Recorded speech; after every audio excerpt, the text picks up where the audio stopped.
যারা সারা দেশে বাঘের গর্জন করে তারা কেন গোপালগঞ্জ থেকে সেনাবাহিনীর এপিসির ভেতর পালিয়ে বাঁচল? এই প্রশ্নটাই এখন রাজনৈতিক ময়দানে টক অব দ্য টাউন। 24-এ যখন পুরো বাংলাদেশটাই ছিল গোপালগঞ্জ, তখন এরা বুক চিতিয়ে লড়েছে। কিন্তু এখন এমন কি হলো যে তারা সেই সাহস পায়নি, তারা সেই সমর্থন পায়নি? বিষয়টি নিয়ে সামাজিক মাধ্যমে আমিনুল ইসলাম লিখেছেন, যে কোনো রাজনৈতিক দল যখন একটা সভা সমাবেশ করতে চায় তাদেরকে স্থানীয় প্রশাসনের অনুমতি নিতে হয়। এরপর প্রশাসন যাচাই করে দেখে নিরাপত্তা দিতে পারবে কিনা, কিংবা অন্যান্য বিষয়ও বিবেচনা করা হয়। এরপর আসলে সমাবেশ করার অনুমতি দেওয়া হয়। এখন গোপালগঞ্জের একটা কলা গাছও যে আওয়ামী লীগ করে এটা তো যে কারো জানা থাকার কথা। তাছাড়া ওরা এনসিপিকে প্রতিহত করার ঘোষণা দিয়েই রেখেছিল। এমন অবস্থায় গোয়েন্দা সংস্থা কিংবা প্রশাসনের তো আগে থেকেই এনসিপিকে বিষয়টা জানানোর দরকার ছিল, এবং এই সমাবেশ করলে নিরাপত্তার ব্যাপার আছে, বিষয়টা পরিষ্কার করা উচিত ছিল। কেন করেনি? হয় প্রশাসন চেয়েছে এমন একটা ঘটনা ঘটুক, কিংবা প্রশাসনের লোকজন বিষয়টা গুরুত্বই দেয়নি। দুটোই অপরাধ। এবার আসি এনসিপির ব্যাপারে। আপনারা যেভাবে জেলায় জেলায় ঘুরে পদযাত্রা করছিলেন সেটা যে কোনো রাজনৈতিক দলের জন্য একটা চমৎকার বার্তা।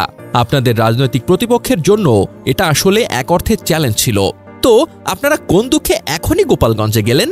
আর গেলেন যখনই সব জেলায় বললেন পদযাত্রা, এখানে আলাদা করে মার্চ টু গোপালগঞ্জ বলার কি কোনো দরকার ছিল? চুপচাপ সমাবেশ করে চলে আসতেন। এই যে আপনারা এভাবে পালিয়ে আসলেন, এখন যেই যুক্তি হাজির করুন, আপনারা আসলে পালিয়েই এসেছেন। পুলিশ প্রশাসন এবং সেনাবাহিনী না থাকলে আজকে কি হতো সেটা আপনারাও ভালো করে জানেন। এটা আপনাদের রাজনীতিকে সম্পূর্ণ পেছনের দিকে ঠেলে দিয়েছে। আমি জানি এই কথা শুনে আপনাদের মন খারাপ হবে। ভাইরে, বয়স তো আমাদের কম হলো না, প্রায় 47 বসন্ত পার করতে চলেছি। অনেক পাল বদল দেখেছি। আপনারা নতুন নতুন রাজনীতি করছেন, এই জন্য রক্ত গরম। বাংলাদেশের ইতিহাসে যে রাজনৈতিক দলের নেতারা এভাবে পালিয়ে গিয়েছে তাদের শেষ পরিণতি ভালো হয় নাই। এটা আপনারা না করলেও পারতেন। জানি না আপনাদের পরামর্শ দেয় কারা। এই যে এখন বলছেন গোপালগঞ্জে গিয়ে তো সমাবেশ করে আসতে পেরেছি, এটাও বিশাল ব্যাপার। এটা একটা ফলস ন্যারেটিভ।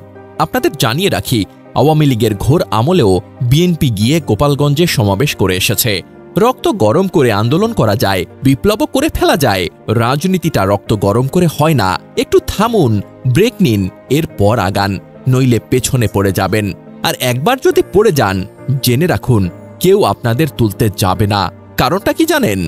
নিজেদের প্রশ্ন করুন, যে পরিমাণ কোরামবাজি আপনাদের নিজেদের দলের মাঝে চলছে, এর কিছু খোঁজখবর তো আমরাও পাই।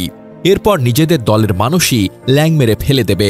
শেষ কথা, আপনারা যাদের পরামর্শ নিচ্ছেন তারা কি আদৌ আপনাদের ভালো চায়? আবার থামুন, ব্রেক নিন, এরপর আগান। এদিকে সামাজিক মাধ্যমে হাবিবুর রহমান লিখেছেন, এনসিপির কয়েকজন নেতা তাদের পদের গুরুত্ব বুঝতে পারছেন না। তাদের ভাষা এবং শব্দচয়ন অরাজনৈতিক এবং অতি আক্রমণাত্মক। সমাবেশ করবেন ভালো কথা, কিন্তু কথায় কথায় মৃত্যু আর কবর রচনা করা ভালো কথা না। এমন উস্কানিমূলক শব্দচয়ন পরিহার করতে হবে। যারা কাজ করে তারা হুঙ্কার দেয় কম। শেখ মুজিবের বাড়িতে গিয়ে 350 লোকের একটা সমাবেশ করলে মুজিববাদ হারিয়ে যাবে, এই তত্ত্ব কোথা থেকে আসলো? নিজের সামর্থ্যকে ওভার এস্টিমেট করলে ধরা খাওয়া অনিবার্য। আরও অনেক জেলায় সমাবেশ করেছে, কিন্তু গোপালগঞ্জে যাওয়ার আগে এমন পরিবেশ তৈরি করেছিল যেন সুবাদার শায়েস্তা খান আরাকান দখল করতে যাচ্ছেন। গণ অভ্যুত্থানের স্মৃতি বিজড়িত এমন একটা দিনে আর্মি পুলিশের প্রোটেকশন থেকেও স্থানীয় আওয়ামী লীগের ধাওয়া খেয়ে পালিয়ে আসার ঘটনা আওয়ামী লীগের মোরালকে বুস্ট করবে, এনসিপির কর্মীদের হতাশ করবে। বড় নেতারা নিজেরাই নিজেদের নিরাপত্তা নিশ্চিত করতে পারে না, কর্মীদের রেখে এপিসির নিচে ঢুকে পড়তে হয়।